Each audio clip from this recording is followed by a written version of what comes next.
Comscore नुसार आता isakal.com आहे देशातील नंबर 1 ची मराठी न्यूज वेबसाईट। प्रत्येक अपडेटसाठी isakal.com ला नक्की भेट द्या।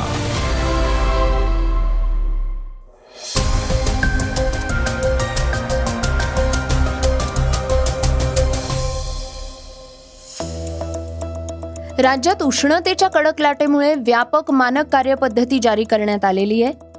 तर सर्व परवानाधारक रिक्षा आणि टॅक्सी चालकांसाठी मराठी भाषेचं ज्ञान असणं बंधनकारक असणार आहे। सम्राट चौधरी आता बिहारच्या मुख्यमंत्री पदाची शपथ घेणार आहेत, तर देशात वाहनांच्या विक्रीत मोठी वाढ झालेली आहे। नेपाळचे पंतप्रधान बालेंद्र शाह भारत दौऱ्यावर येणार आहेत। तर महान क्रिकेटपटू शेन वॉनच्या मृत्यूबाबत 4 वर्षांनी मोठा खुलासा करण्यात आलेला आहे।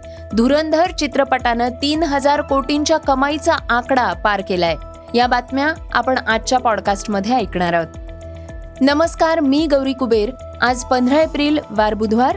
तुम्ही ऐकत आहात देशातील number 1 Marathi news website isakal.com चं पॉडकास्ट। पॉडकास्टची पहिली बातमी आहे राज्यातल्या उष्णतेच्या लाटेची।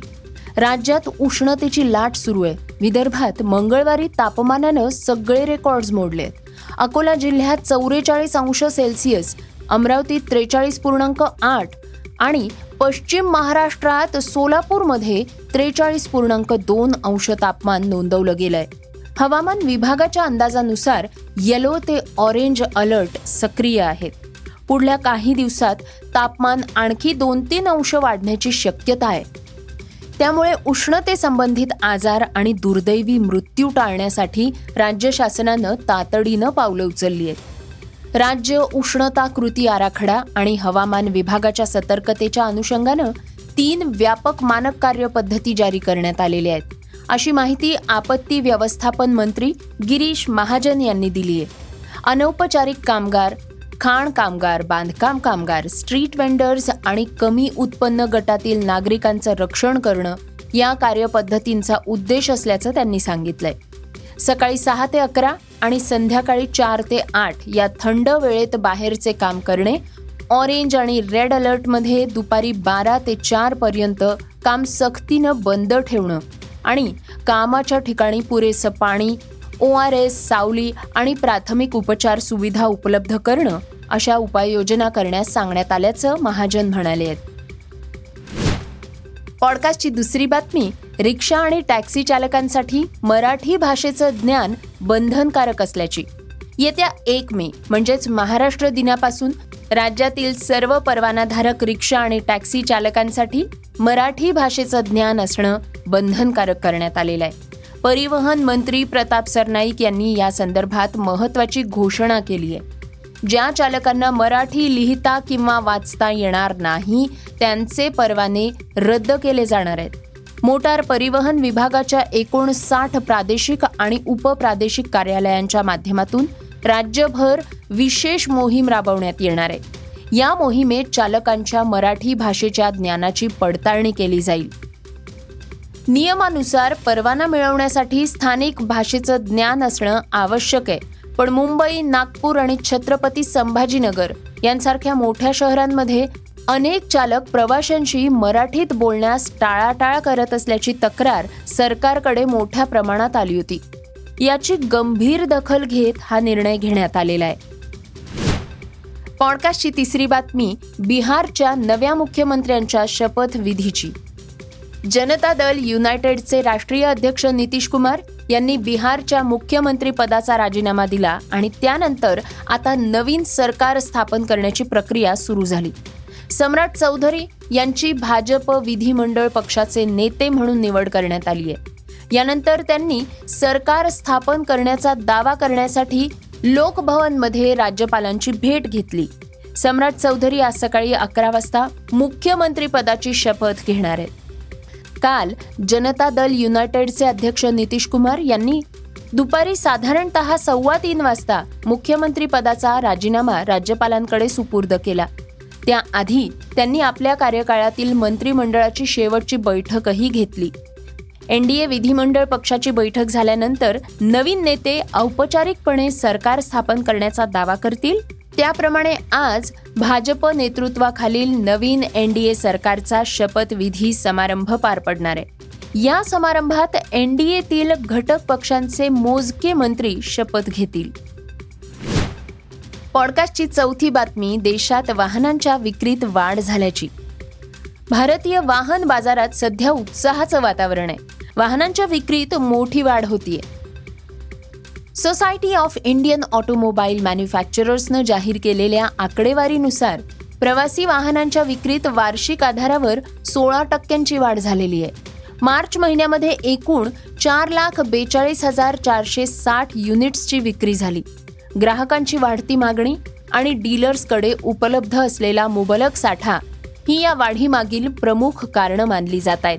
केवळ मार्चमध्येच नाही तर फेब्रुवारीमध्ये सुद्धा देशांतर्गत प्रवासी वाहनांच्या विक्रीत 10.6% वाढ होऊन ती 4,17,705 युनिट्सवर पोहोचली होती।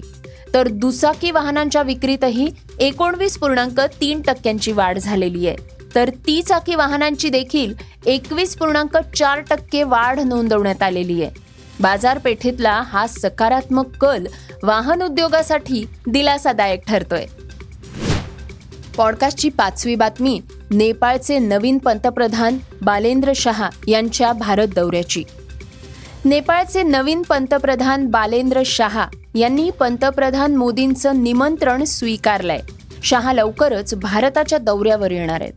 या दौऱ्याच्या नेमक्या तारखा अद्याप निश्चित झालेल्या नसल्या तरीही बालेंद्र शाह यांचा हा दौरा भारत नेपाळ संबंधांमध्ये एका नव्या पर्वाची सुरुवात असणार आहे। या घडामोडी अशा वेळी घडत आहेत जेव्हा तरुण बालेन हे नाविन्यपूर्ण दृष्टिकोनांचा अवलंब करून नेपाळमधल्या शासन व्यवस्थेची नव्यानं उभारणी करण्याचा प्रयत्न करतायत। नेपाळचं पंतप्रधान पद स्वीकारल्यानंतर काही काळातच बालेंद्र शाह यांना भारताचे पंतप्रधान नरेंद्र मोदी यांच्याकडनं एक पत्र प्राप्त झाल्याची नेपाळचे परराष्ट्र मंत्री शिशिर खनाल यांनी माहिती दिली। या पत्राद्वारे पंतप्रधान मोदींकडनं अभिनंदनासह भारताच्या दौऱ्यावर येण्याचं औपचारिक निमंत्रण देण्यात आलं होतं। बालेंद्र शाह यांनी हे निमंत्रण स्वीकारलंय। पॉडकास्टची 6वी बातमी क्रीडा क्षेत्रातनं। दिग्गज क्रिकेटपटू शेन वॉर्न यांचं वयाच्या 52व्या वर्षी अकाली निधन झालं आणि सर्वांनाच मोठा धक्का बसला। 4 मार्च 2022 रोजी थायलंडमधल्या कोह सामुई इथं शेन वॉर्न यांचं निधन झालं। या बातमीनं संपूर्ण क्रिकेट विश्वात एकच खळबळ उडाली। त्यावेळी करण्यात आलेल्या शवविच्छेदन अहवालानुसार मृत्यूचं कारण हृदयविकाराचा झटका असल्याचं नमूद करण्यात आलं होतं। पण आता शेन वॉर्न यांच्या निधनानंतर 4 वर्षांनी त्यांच्या मुलानं एका पॉडकास्टमध्ये एक महत्त्वपूर्ण दावा केलाय। जॅक्सन वॉर्न याचं असं म्हणणं आहे की आपल्या वडिलांच्या मृत्यूमध्ये कोविड लसीची भूमिका होती। त्यानं पुढे असाही दावा केलेला आहे की व्यावसायिक कारणांमुळे वॉर्नला लस घेणं भाग पडलं होतं। तर जॅक्सननं हे देखील सांगितलंय की शेन वॉर्न यांना मृत्यूपूर्वी काही अंतर्निहित आरोग्य समस्याही भेडसावत होत्या। पॉडकास्टची शेवटची बातमी ऐकूयात धुरंधर चित्रपटाच्या कमाईची।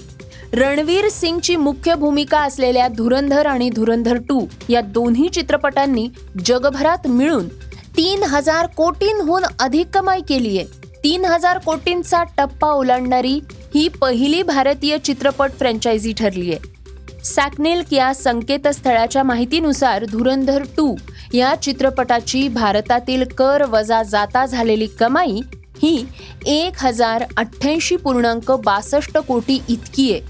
परदेशात या चित्रपटानं 415.25 कोटींची कमाई केली आहे आणि यामुळे चित्रपटाचं जगभरातलं एकूण ग्रॉस कलेक्शन हे 1,718.62 कोटींवर पोहोचलंय। 5 डिसेंबर 2025 रोजी प्रदर्शित झालेल्या धुरंधर या चित्रपटानं जगभरात अंदाजे 1,307.35 कोटींची कमाई केली होती। दरम्यान 19 मार्च 2026 रोजी प्रदर्शित झालेल्या त्याच्या पुढच्या भागानं म्हणजेच त्याच्या सिक्वलनं अवघ्या 26 दिवसात अंदाजे 1,718.62 कोटींची कमाई केली आहे। अशा प्रकारे या दोन्ही चित्रपटांची जगभरातली एकत्रित कमाई ही 3025.97 कोटींवर पोचलीये. हे होतं isakal.comचं पॉडकास्ट, अर्थात सकाळचं पॉडकास्ट. हे पॉडकास्ट तुम्हाला कसं वाटलं आम्हाला नक्की कळवा, याला रेटिंग द्या आणि इतरांनाही रेकमेंड करा. तर आपण आता उद्या पुन्हा भेटूयात. धन्यवाद. Script and research Yashwant Kshirsagar.